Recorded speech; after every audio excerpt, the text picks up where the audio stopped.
अच्छा जी गाइस, तो वापस आते हैं हम अपने पाइथन इंटरप्रेटर के ऊपर।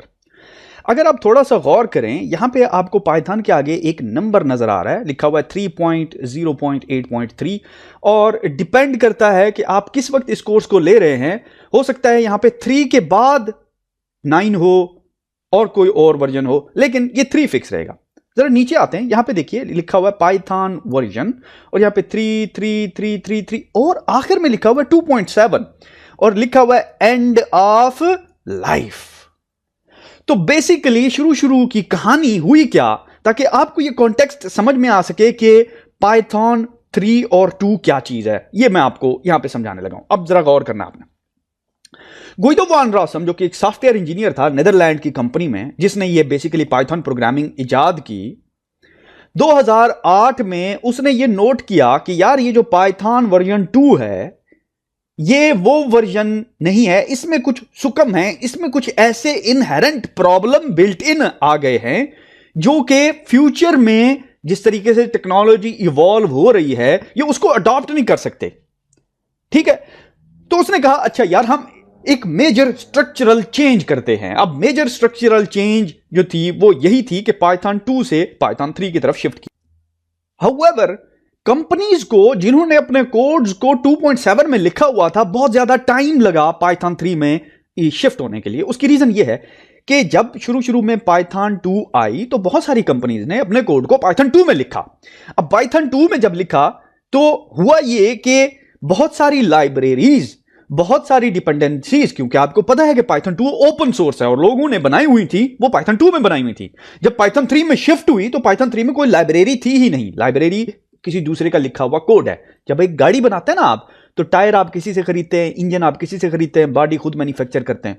तो बेसिकली टायर और इंजन जो बने हुए थे वो पुरानी टेक्नोलॉजी के बने हुए थे, तो वो जब आपने नई गाड़ी बनानी थी तो नई गाड़ी में वो फिट नहीं आते थे, तो फिर बहुत सारे लोगों को टाइम लग गया। लेकिन हाउएवर अब जो है मेजर डिपेंडेंसीज, मेजर लाइब्रेरीज जो हैं वो पाइथन 3 में लिखी जा चुकी हैं।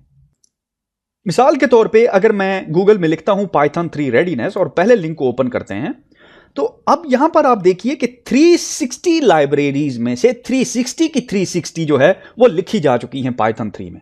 तो अब कोई रीजन नहीं है कि पाइथन 2 के अंदर जो काम हो सकता हो वो पाइथन 3 के अंदर ना हो सकता हो। एक चीज। दूसरी चीज ये कि पाइथन 2 की जो सपोर्ट है, जो सिक्योरिटी अपडेट है, वो बिल्कुल क्लोज हो चुकी हुई है बाय 2020। इसका मतलब यह है कि Python 3 is the version to go forward. However जब भी आप, हो सकता है किसी कंपनी के लिए काम करने जाएं और उन्होंने पुराना कोड मेंटेन किया हुआ हो, या फिर अगर आप कोई हेल्प सर्च कर रहे हैं तो आपने लेट से एक कोड लिया, ठीक है, वापस चलते हैं हम अपने स्निपेट के ऊपर। आपने कोड लिया और वो उस कोड में कुछ सिंटैक्स इस तरह लिखा हुआ था और आपने रन किया और आपको एरर आ गया। तो आपको ये आइडिया होना चाहिए कि ये जो सिंटैक्स आपने लिया है ये बेसिकली पाइथन 2 का सिंटैक्स है, ये पाइथन 3 का सिंटैक्स नहीं है, इसलिए ये आपको एरर आ रहा है। तो आपने माइंडफुल रहना है कि जो मैं कोड लेके आ रहा हूं क्या वो पाइथन 3 में है भी सही कि नहीं, क्या वो उस वर्जन में है भी सही कि या किसी और वर्जन का ये कोड लिख। एक तो आपने इस चीज का ख्याल रखना है। मेरे पास 1 महीना पहले एक प्रोजेक्ट आया एक कंपनी ने, और वो कंपनी ये चाहती थी कि वो जो उनका कोड था उसको पाइथन 3 में लेके आना था। अब ये इतना आसान काम नहीं है। जब पाइथन 2 का कोड आप पाइथन 3 में शिफ्ट करते हैं तो लाइन बाय लाइन आपको वो कोड जो है वो रीराइट करना पड़ता है, लिखना पड़ता है।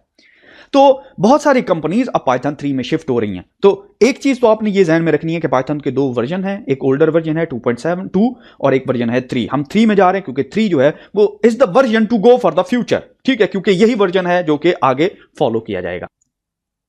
तो चलिए यहां पे एक चीज तो हमारे पास क्लियर होगी कि पाइथन के 2 वर्जन हैं, पाइथन 2 और 3, और पाइथन 2 और 3 में ना सिर्फ सिंटैक्टिकल डिफरेंस है, सिंटैक्स का डिफरेंस है, यानी कि किस तरह ये कोड लिखा जाता है उसका डिफरेंस है, बल्कि जो पाइथन 2 है उसकी सिक्योरिटी अपडेट भी अब बंद हो गई हुई है।